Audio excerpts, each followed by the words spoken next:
Thanks everybody for coming. Remember to pick up the handouts. Reminder also this is homecoming week. And the dog walk 5:15 and no live stream. Thank you. Thanks, Claude. Well, I'll open with we're excited to move on to Vandy, to a homecoming opportunity in Athens. It's always a big deal to have your fan base, your alumni base, former players, alumni coming back to homecoming. I know it's special to a lot of people, and we need our fan base to turn out. Looks like we're finally going to get an opportunity at a night game. So certainly expect the atmosphere in our stadium to be really good. Should get some cooler weather, I hope, by that time as well. As far as the injury front goes, the only guy of note I would think would be Tyler Simmons. We're hopeful to get him back. He ran all last week. He's going to practice today. Probably going to have a harness for his shoulder, which may limit him some, but we hope to get him back for this week. With that, I'll open it up if there's anybody else that wants to ask about. Kirby, following up from Saturday when you were saying the plan is there is no plan on the quarterbacks, how advantageous is that for you guys when you're another team trying to study it? Because if you look at y'all's 3 SEC games, you've kind of handled the quarterback situation in different ways in all 3 of them. Sure. I mean, I think the most important thing is that each quarterback is developing and getting better. Because people forget that Jake Fromm's a sophomore, and he's played a lot of football games. He's got a lot of experience with the extra games we were able to play last year. But both of these guys are developing and need work, and we get them tons of reps in practice. And I think that's the most important thing is that we grow. And you got to understand that the plan is there is no plan means that we don't have a plan going into the game. You can't have a plan because we don't know how the game's going to go. It doesn't mean we don't have a plan in practice. It doesn't mean we don't get certain reps for certain guys. But if you sit here and think that we know exactly when Justin's going to go in or when Jake's going to go in going into the game or the third series of the 4th snap in the second quarter, the game doesn't work like that. It just doesn't work like that. We don't know how they're going to play us, what front they're going to play us in, what pressures they're going to run. So a lot of that is determined in game, and that's why we practice. Kirby, with the fumbles that Jake had against Tennessee on the pass rush, is there any goal or desire maybe to have Jake be a little bit more mobile in the pocket, to step up a little bit or step out? I know he did that in the Rose Bowl on that pass to Sony. Is there any kind of goal to do that this year with the offensive line that you have? Yeah, the goal is to protect the ball. So Jake is one of the best I've seen at managing in the pocket, movement in the pocket. There's been a couple times this year where he's had nowhere to go, and one of those caused fumbles the other day. There was a free guy coming right up the middle. He couldn't step up real good. But we work really hard on that. We actually do more than any place I've ever been where we have pass rush in practice so that the quarterback has to maneuver in the pocket. And both quarterbacks are working hard on that. The number one thing Jake's got to do is protect the ball. What we can't have is the ball on the ground. But the number one thing we got to do is protect the quarterback. And that comes from a lot of people. What Jake's good at is keeping his eyes downfield and making sure that he's looking at the coverage and knowing where to go with the ball. It's hard to look at 2 things sometimes. But we do think he's got to protect it well, and he'll be the first to recognize that if he gets an opportunity to run, Jake's a viable runner. He ran for a lot of things last year. He hadn't had that opportunity and instinctively hasn't taken off yet. 5 games in, how close is your team to where you thought it would be heading into October? Have there been any surprises that come to mind? Yeah, I get that question a lot. Each week I answer it the same. It's extremely hypothetical because I don't think you can say where I thought they would be. We're a work in progress. We're a child trying to learn to walk and then run and then sprint. And we're not sprinting. I don't know if we're jogging yet. I don't know where we are on the continuum. But we got to improve. And I don't think any coach in the country could tell you right now that they don't need to improve. We certainly got some areas to work on and get better at. We had those same concerns and same areas for me last year. It's just a different team, different spots, and we've got to continue to work and get better. Kirby, I know Justin has shown his ability as a passer at times this season, but what does he bring to your offense with his ability to make plays with his feet? He brings a dynamic of being able to run and pass that is very valuable. He's a big physical runner. He's a good passer. He's a good football player. And then in terms of the quarterback room with the camaraderie amongst those guys, I mean,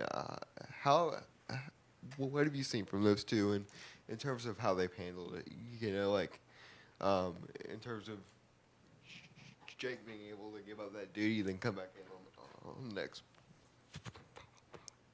play or something like that. Yeah, I think it's a bigger deal made by you guys than by them. I think when you talk about Jake Fromm and Justin Fields, you're talking about two huge Georgia fans that love Georgia and love the University of Georgia. They love their teammates. They want what's best for the team, and they're both competitors. I mean, the one quality that they both have is, number one, they're both good leaders, but they're really good competitors. And I don't think they would be where they are in their careers were they not great competitors. What do great competitors want? Number one, they want to win. Okay. Number two, they want to do well. But when you're in a team format, sometimes doing well may mean the combination of those two guys. And Jake continues to improve and do good things, and so does Justin. And that's our goal. That's our goal for our right tackle and our left tackle. That's our goal for whoever our Mike linebacker is going to be on third down. I mean, we have to get better, and both those guys are working at that, and they're doing it with a team goal in mind. Hey, Kirby, now that you've had some time to go back and look, just y'all have moved Cade around, left side, right guard. Just what is your evaluation of the way he's handled playing those different types of positions, and how did you think he played Saturday? I think Cade's a very intelligent football player. He's very instinctive. He's able to go from the left to right side without being left-handed dominant or right-handed dominant. He picks things up. I thought after watching the tape, he played probably more physical in the game than I thought he was playing in the game. When you watch the tape, he got some movement, did some good things. We got to continue to shore up our pass pro, but those kids played hard up front, and they got more movement early in the game than I thought they did. Did some good things early in the game. Can you talk about the progress of Brian Harrion this season? I noticed that he seems to be a favorite in like a 3rd and 1, 4th and 1 short yardage situation. Is it his explosiveness to the hole? Is that a part of his game that you like? I don't know that it would be a progression for Brian Harrion because Brian's been really consistent since being here, in my opinion. You guys only get to see the finished product on the field, and you go off results and you go off stats. Where I'm going off the body of work for 2 springs where I've seen this guy. The run he made where he spun off a tackler, I mean, that's a common occurrence in spring practice. He makes guys miss in the hole. He's quick. Brian's a good runner. I mean, I don't think it's been a progression. I think it's been, since he's got here, he's a good football player. He's really been an asset for our team on special teams, and he got to make the plays that counted the other day. He provided a spark and juice that sometimes he doesn't get an opportunity to because he's on the sideline. And when he's out there, he did a good job. And I thought he took advantage of his opportunities. I wish he had got to cash that touchdown in, but he had run the ball several times in a row, and we wanted to change it up, and it probably paid off to get a fresh runner in there. Kirby, Jay Hayes and Demetrius Robertson, 2 transfers, a lot of buzz in the offseason, not a real big impact from either yet. Where are they right now? Both good players, both growing, getting better, both competing. I think both of them are good football players. I mean, I think they continue to get better and continue to work hard, and they're part of a team that's bigger than their individual goals, and they're both improving. You know, D-Rob's a little different where he came in, you know, kind of late and didn't get the summer practices, didn't get to work out with the team, and he's still learning a lot of things. But you don't see them as contributors. I do. I see them as, in my opinion, major contributors because what they do in special teams and what they do in practice helps develop our team. And I don't know what the expectation would be for me. It's to get the best we can out of those guys and them to help us and also achieve their goals. And I think both those guys are working really hard and doing good things for us. Coach, when you look at the defensive front and talk about the physicality of this past weekend's game, what was your thoughts on that? I thought they played hard. Didn't get moved around as much. Probably wasn't as big an offensive line as they faced the previous week. Didn't run the same type plays. Very different style of game than the previous week. But they answered the call as far as physicality and played hard, had some more tackles for a loss, and played with more toughness and effort. And those are the things that we want to do. Kirby, after the Tennessee game, you said that Tennessee didn't really test you deep a ton. Can you just assess how you think you've done in that area? I know you gave up the late score at South Carolina, but and kind of a follow-up to that with Kyle Shermer, do you feel like he's going to be able to do that this week as far as testing y'all with some deep throws? Yeah, I think anybody can do it. I mean, it's a choice that their offensive coordinator has to make how many shots they want to take down the field. I don't think it's a matter of Tennessee couldn't do it or South Carolina couldn't. They all of them can do it. They can max protect and throw the ball deep. They can free release and throw the ball deep. Kyle does a great job of doing that. He's has a tremendous receiving core. He's very intelligent. He understands the system he plays in. He's able to know what coverage you're in. He knows where to go with the ball. He knows what matchups are right. It's a really good quarterback that understands the game, and one of the many in the SEC now that are grown up. 2 years ago, all these guys you're playing against were freshmen. Now they're all older and better players, but certainly believe he'll be able to test us deep because they've got the capability of doing that. Kirby, DeAndre Walker, I think, has 3 forced fumbles. How important is that in terms of the aspect that brings to his game, and what kind of season has he had for you so far? DeAndre's been really consistent during games, playing with effort and toughness. He plays really hard, and I think the sacks turning into fumbles are critical because the most vulnerable position there is when you're getting sacked. Just like we see with our guy, you don't see him coming all the time. You got to keep your eyes downfield. If you're looking at the rusher to protect the ball, then you're probably not going to be a very good passer. And DeAndre's taking advantage of the quarterback's eyes downfield and being very disruptive and causing problems. We got to get more guys to produce like DeAndre has. He's played really well so far. Looking back 2 years ago, last time Vanderbilt came here, what do you remember about that game, and how does that affect your approach this weekend, if at all? I don't think it has any effect on this game being 2 years ago. They've got some of the same players. We've got some of the same players. Biggest thing looking back was outgain. I mean, special teams killed us. We had a lot of special teams errors. We stepped out on like the 1 or 2 yard line, had a kickoff return to open the game to the, inside the 5. I mean, we just did not play well, especially on special teams, and outgained them, but didn't score points, didn't give up many yards on defense, and gave up points. And it was a great indicator of why special teams matter, because when you give up over, I think, 250 maybe yards special teams, you got a chance of losing the game. Every 100 yards is usually 7 points, and we didn't play real well. Coach, how about DeAndre Baker and just the continued, consistent, high-level play that he's brought to your team? He's a very experienced player. Played a lot of football around here, and he's a competitor. He rises to the moment, probably plays better in games than he does in practice, and plays really hard. He understands our system. He understands offensive football, and he's playing really hard right now. He's tackling better than he has in the past. We got to continue to get that out of him, and we need him to be a bigger influence on some of the other DBs. Positive influence on whether it's Tyson, Stokes, or Mark Webb or Amir. He can help affect those guys. After going back looking at the film, how big of a boost was Monty Rice for you guys at inside linebacker, and then how is he kind of now after getting a full game of action under his belt with that knee injury? Yeah, he seemed great. I thought he practiced well last week, and he got better as the week went along, and played hard in the game, played really physical like he always does, and he runs hard to the ball. He's very intelligent. I think more than anything, the boost he gave us was, number one, a confidence that I don't have to play as many snaps if I'm not him, and also the confidence for the D-line that I know Monty's going to make the right call and put us in the right defense when he gets an opportunity to. And he's a knockback tackler, which, Missouri, right, wrong, or indifferent, I don't know if it had anything to do with Monty not being out there. We didn't have many knockback tackles. We had more knockback tackles in this game. What did you see from Andrew Thomas in his first full game after the injury, and how do you think he kind of handled the recovery and being able to get back on the field? I thought Andrew was good. He was physical at the point of attack. He was able to push off that ankle for the first time and felt good about pushing off. I think he's still getting back comfortable into his pass pro. I think he had maybe one time that he tried to jump him and the guy got him inside, but he recovers well, plays hard. He's one of our best leaders.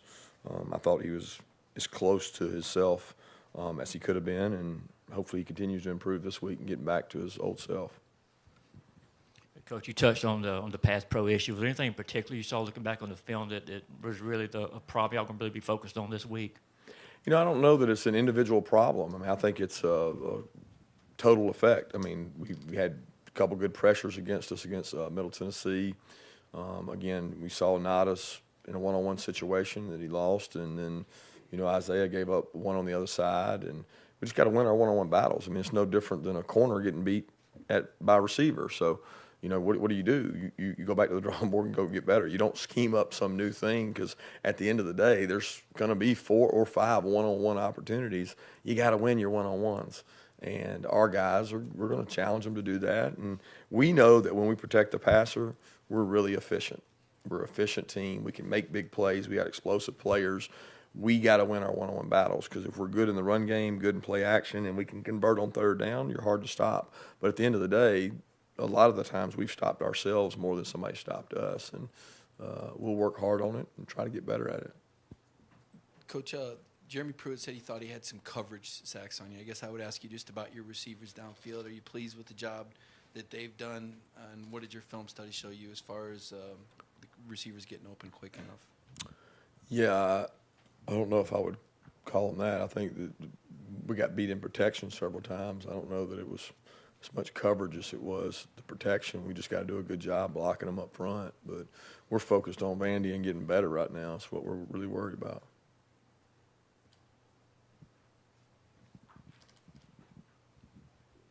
I think you guys were tops, maybe top 5, top 10 in the nation last year in net punting. Where is the issues this year? I guess you guys are lower. How much is on the punter? How much is on coverage? Yeah, I wouldn't say that there's a lot of issues there. I think that we're better than we were 2 years ago, and we've got a guy that I think is a talented punter who's been broken in, and he's also been in a lot of intermediate sky positions where he hits a 60-yarder, but the net's not there. And I don't think that's necessarily a bad thing. I think comparing it to last year is probably unfair. From a perspective of Cam had situations where he was able to pin them in, and Jake hadn't had a lot of those. He's had a lot of them that he's boomed that he wasn't in sky territory, that he boomed into the end zone. But he's got to punt more consistently, and he's got to hit his spot more consistently. But I'm very pleased. And our coverage unit had 3 guys that were drafted in the first 2 rounds on it, and those guys are gone. So as much as anything, you got to cover the punt as good as you got to kick it. 2 more questions? Two-parter, both about Tyson Campbell. The first touchdown for Vanderbilt, was he at fault in any way there for not rotating over? And second part, is this kind of a trial by fire year for him because people were not throwing to the other side of the field and they're kind of attacking his side? What were you saying about Vanderbilt? Sorry, the Tennessee touchdown, first Tennessee touchdown. First Tennessee touchdown. I don't really blame that on anybody. That was not Tyson Campbell's fault, no. It was more of a breakdown in assignment more than anything. But nobody really got beat because nobody had the guy. That's why he was wide open. So it was more of a lack of execution of assignment, not one guy getting beat. But I'm not into blaming people. It's on us as coaches. We got to do a better job getting them lined up and helping them. But as far as him being at the other corner, I mean, trial by fire, whatever you call it. I mean, some teams throw it Bake. I mean, Bake's probably been targeted almost as much as Tyson has. I think coverage dictates where the ball goes more than who is there. I think you guys look at it as DeAndre Baker's here, they can't throw it there. That's not the case. I think it's if you're in this coverage, they're going to throw the ball here, and if you're in this coverage, they're going to throw the ball here. So the quarterback gets dictated where he's going to throw the ball by coverage, not by person, more than anything. Kirby, when you look, I guess DeAndre and Elijah have like 52 carries, about 10 a game so far. When you think about how SEC running backs can get beat up, do you think that's beneficial that they've kind of held their bodies with 10 carries a game, and do you still have that confidence if one of them could go in there and get you 22 or 24 in a game, they could? Yeah, I've got ultimate confidence in all those backs. I mean, if they need to carry it 30, they could each do it. I don't know if they could do it for a whole year, but they could do it for a game. But that's why you have the backs you have. That's why you have the ability to use different backs. That's why we hand the ball off to the receivers. We're sharing the workload when it comes to rushing because we want to be able to spread the ball out. It's a long season. You want to be able to be hard to defend, and I'm pleased with the backs we've got. Certainly would like some more bulk at the position in our league, but we've got two guys that are 210 plus, two guys that are a little bit smaller than that, but they run bigger than they are, and they've got a big group of guys blocking for them. And certainly want to be able to sustain for the long haul. I think that's the most important thing, that those guys continue to get well, you do good in protection, protect the ball, and get yards after contact, which they've been able to do. Thanks, guys.